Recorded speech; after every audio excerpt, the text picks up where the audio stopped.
just tell them, equality before and under the law is mandatory. You and me, we're equal. I don't know why you're sitting up there, judgy wudgy. Equality before the law is mandatory. I'm competent to administrate my own affairs. I do not consent to this transaction. He has no power after that. He can't do anything. He'll try to railroad you. He'll try to get you to appear to change your position and opinion. Stick to your position. Stick to your guns over and over. Tell them right off. Tell them, I am not surety for the accused, although our names are very familiar. Oh, really? What's your name? Why do you care? I'm not the accused and I'm not surety.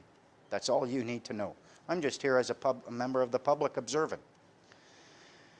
The big one, ask them for their oath and their bond information. They're an officer of the court. If they're an officer, they're holding office. Offices have oaths. Ask them to put their oath on the record and their bond information. The bond information is who issued the bond, what's the value of that bond, and who is holding it in trust for redemption. The bond is a piece of paper. Essentially what they got to do is they have to act on their bond. They're standing on a piece of paper which is worth $1 million, and they can't step off that paper. They cannot operate outside of the realm of that bond. If they do, you get to say, hey, look, someone abandoned $1 million. Thank you very much. You take this bond. If you get your hands on that actual bond, you take the original to the issuing agency. It's a check for that amount. They have to honor it.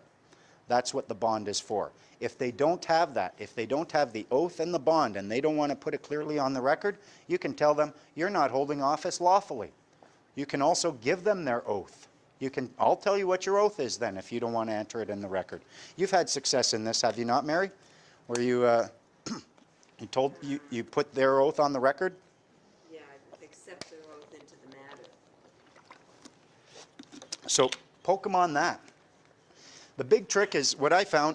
It's a bit of work because you got to find the path where you're loving and you're gentle and you're respectful to their office, but at the same time you are just not going to take any shit from anyone. You know there's too much deception. You can't put poo between bread and call it a sandwich and not make it not stink because of the bread. It's still stinky shit and I'm not eating it. If you go through this enough times, they recognize it and they say, I don't even want to do this anymore. Especially if every time you go through one of their processes, you say, okay, I accept that. Doesn't this mean that then? If you learn every time you go through it, it gets to a point where they don't want you to go through anymore because you're arming yourself every time you go through it. You're just understanding their process better. And if you're a big loudmouth like I am, they know that I'll start telling people everything I learn. Okay, I'm telling people about that one. Oh, damn it. In order to find your freeman status, you will need to distinguish. There is a maxim in law that says, he who distinguishes well learns well. He who questions well learns well. If you cannot question, you cannot distinguish, you are going to end up being a slave to them. The reason questioning is so powerful, if they ask you a question, you ask them a question right back. We're equal. We're playing tennis. The goal is to get them to answer the question first, answer none of their questions. The reason is, if you are asking questions, the assumption in law must be that you are asking because you don't understand and you want to understand so you can keep the law. The assumption is, and therefore, as long as you are continually asking questions, they can't do anything. They can't claim you're obstructing justice. They can't claim that you're not, that you're in violation of any statute. Just keep asking questions. Lutz, when he was in court, this was clever. He would be asked a question, and he would sit there 4 minutes.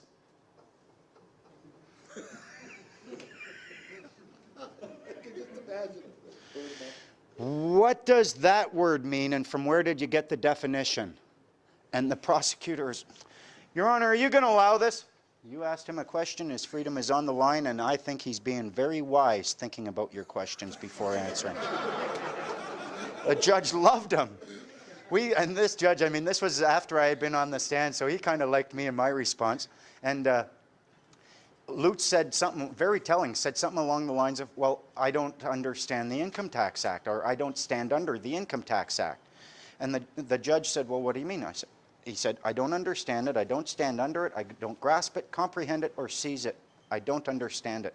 The judge said, welcome to the club.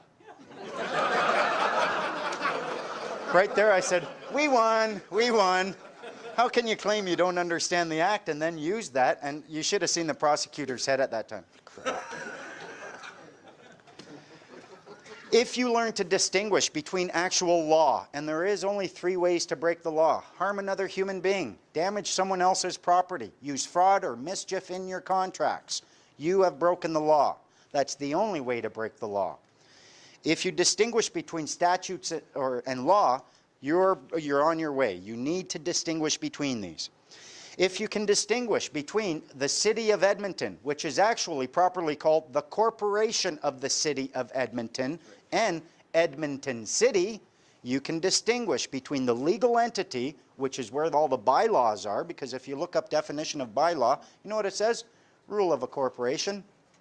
So why are these corporations imposing these rules upon you if you let them know, I'm not even, oh yeah, I'm walking down the street in Vancouver City, but that doesn't mean I'm a person in the corporation of the City of Vancouver. We went in, I've got a little vest with a hidden video camera on it. We went in and we served notice on the Chief Licensing Officer or Chief Bylaw Enforcement Officer in the corporation of the City of Vancouver. And when I say served notice, I mean we served a notice. Very visible. Oh yeah, we walked right up. Hey, we got a notice for you just to make sure you can see it. And here's a jar of olives. God's peace to you. Okay, no, we see it. Thank you. Said, okay, so we're planning on opening up a little place. We're going to call it Shepherd's Haven. We're going to sell beer, wine, and what's that other thing? Oh yeah, pot. You don't have a problem with that? No, we have no problem, Mr. Menard. You don't need to talk to us anymore. Thank you very much. Fine. If you distinguish between driving and traveling, a driver is someone who is engaging in commerce on the highway and is paying for it. They'll point to the driver's seat and a passenger seat. What if you're just traveling and your passenger is actually a guest? If you can distinguish between driver, guest, passenger, and owner, that's when you start finding your freedom there as well. I'm not a driver, I'm not engaging in commerce, and I'm not asking you for a license. If you distinguish between an enforcement officer and a peace officer's duty is to keep the peace. An enforcement officer's duty is to enforce either court orders or ensure statutory compliance. They are breaching, their primary role is the peace officer, and they are actually breaching their duty to the peace if they try to act as an enforcement officer without actually having evidence of person status. Hold them to that, distinguish between those. If you can distinguish between de facto and de jure, de facto means, okay, we're there, but we're fraudulent. We're fulfilling these duties just because no one else is. But it's actually fraudulent. De jure means it's done under law. It's a proper lawful court. Ask the courts. You know what they hate? Is this a de facto court? You're actually asking them, is this a fraudulent court? And it is a de facto court, and they have to answer it. Person and human being, and the owner and a limited access user. Now it boils down another question that they hate. Whose courts are these? They'll try telling you, oh, these courts are yours. Really? Do I have full and complete access?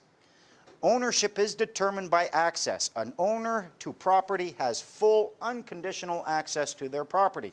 If you only have limited access to that property, you cannot claim to be an owner.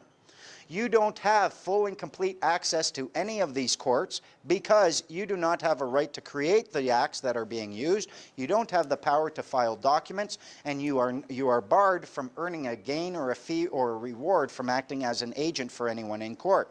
Now, if this is the case, and there's another party that does have fuller access to the courts, who do they belong to? What if these courts are just private courts for the Law Society that you are making use of because they get you into their little deception? They've created a box for themselves, said this is the law for us, but we assume that it's the law for everyone. Any questions? Yep. Which one? Whoever.